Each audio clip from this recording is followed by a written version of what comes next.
Hey, so yesterday went for our little ride. We ran up to Clear Lake, had some lunch, came back. Had some issues with my sled. My sled was showing that it was overheating and also following plugs. So twofer, yeah. So looking at it today, gonna check some plugs, which they don't look great, but they're wet, which the way it was running, not surprised there. But I'm thinking the compression might be down some. It's only got 8,000 miles on it, but two-stroke life, that's the way it goes. It was running really good when you're going full speed, but when you're going slow, can't get it to idle, can't get it to run right. Don't know if maybe I got dirty carbs or something like that, but I'm gonna run a compression test real quick and check on it and see how that goes. So anyways, this sled right here, the long track, performed flawlessly. Suspension really good. Danny said it was awesome the whole trip, so that's a good thing. Talk to you soon. So here's the plugs. Try to get it focused. There we go. Wet, oily, not a good thing. So all plugs are the same, so I don't think there's anything different in any of the cylinders, but let's do a compression test and see where we're at. Just for reference, those plugs were in it since I bought the sled, so it's got basically 1,000 miles on those plugs. So here we go.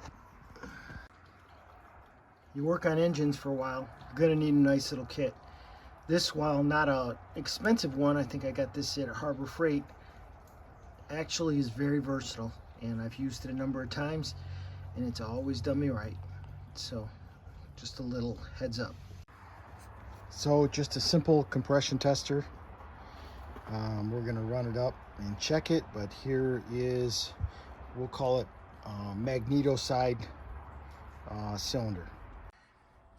Okay, first look, 60 pounds. Not sure that's good. I'm gonna do a little bit of tightening up. Maybe I'm getting some leak by.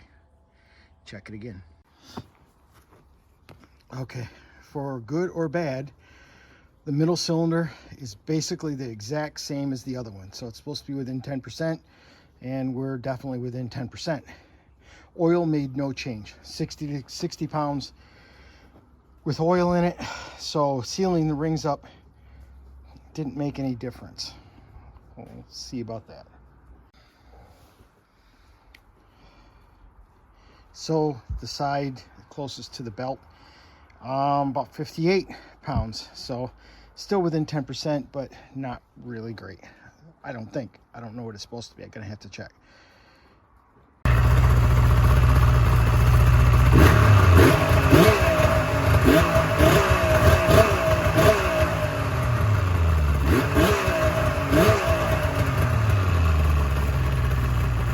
It's warming up nicely.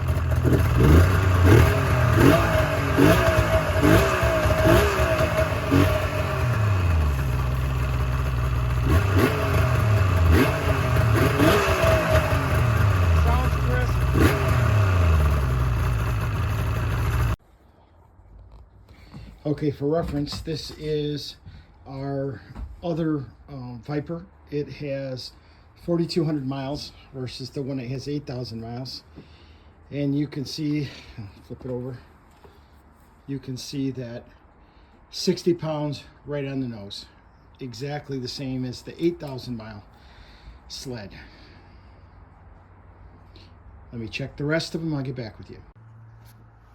Okay, so all three sleds are basically the same. The last cylinder, we'll call it 59, 1 pound off of the 60 that the other two were.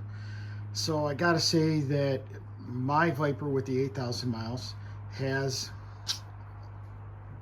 probably the exact same pressure it's supposed to have. So inconclusive on the compression test. So what do I conclude?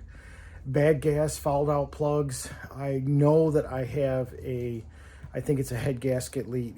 It's leaking a little bit of coolant out the front. I'm getting a temp sensor fault, so I'm gonna have to deal with that.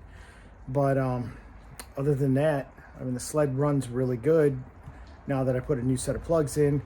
My bad, it's been running, the plugs are the same plugs that I had when I got it 3 years ago. So I think it doesn't owe me anything on those set of plugs. So I put a new set of plugs in it. Ran really good and strong. I just got to find out where the oil's coming from. It's spattering out the front of the engine. So it looks like it's coming on top of the variable exhaust valves. So that means it's coming from the head gasket. No, I've not spilled any oil. There's no oil leaks anywhere else. So it's got to be coming out the engine somewhere. So anyways, so this summer I think I'll put a new head gasket in it and drain the coolant, put all new coolant in it when I'm putting a new track on it, because I'm going to put a long track on that sled this year. So until next time, the Viper still runs.